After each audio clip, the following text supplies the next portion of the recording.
کیا آپ کو معلوم ہے کہ اسلام میں سب سے بڑا حملہ باہر سے نہیں ہوتا، وہ اندر سے ہوتا ہے۔ نہ بم پھٹتے ہیں نہ بارود جلتے ہیں، بس ایسا سوال چھوڑ دیا جاتا ہے جو امت کی جڑیں ہلا کے رکھ دیتا ہے۔ اور آج سب سے خطرناک سوال یہ ہے کہ کیا صحابہ اور اہل بیت واقعی حق پر تھے یا کوئی علمی سوال نہیں؟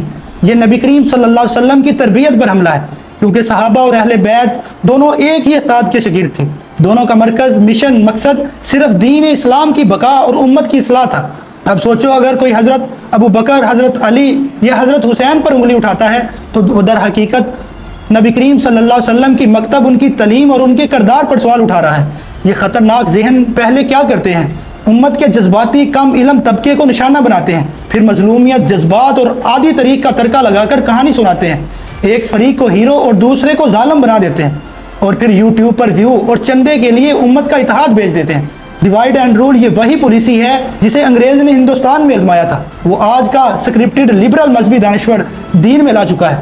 یہ قرآن نہیں پڑھتے، یوٹیوب پڑھاتے ہیں۔ یہ تحقیق نہیں کرتے، پروپوگنڈا پھیلاتے ہیں۔ یہ سچ نہیں دکھاتے، جذباتی زہر بیچتے ہیں۔ ان کا اصل مقصد کیا ہے؟ نوجوانوں کو صحابہ اور اہل بیت سے بزدل کرنا، امت کے دلوں سے اتحاد نکالنا، اور آخر میں خود کو دین کا نجات دہندہ بنا کر پیش کرنا۔ لیکن حقیقت کیا ہے؟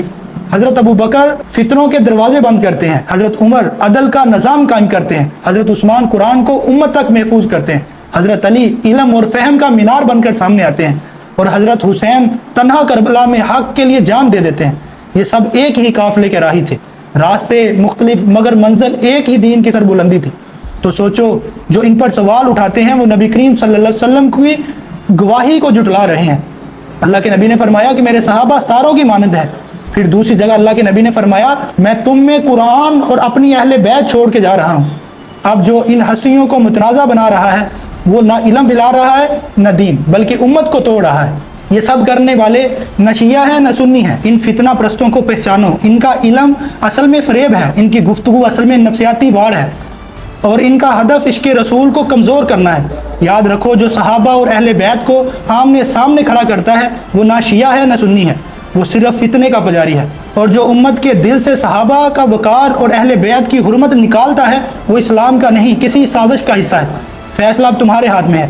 کیا تم یوٹیوب کے بیانیے کے فریم میں آؤ گے یا نبی کریم صلی اللہ علیہ وسلم کی گواہی پر کھڑے ہو کر امت کا دفاع کرو گے؟ اگر ہم نے آج بھی خاموشی اختیار کی تو کل ہماری نسلیں دین کو قرآن و سنت سے نہیں، یوٹیوب کے زہریلے بیانیے سے پہچاننے گی، اور یہی ہماری سب سے بڑی شکست ہوگی۔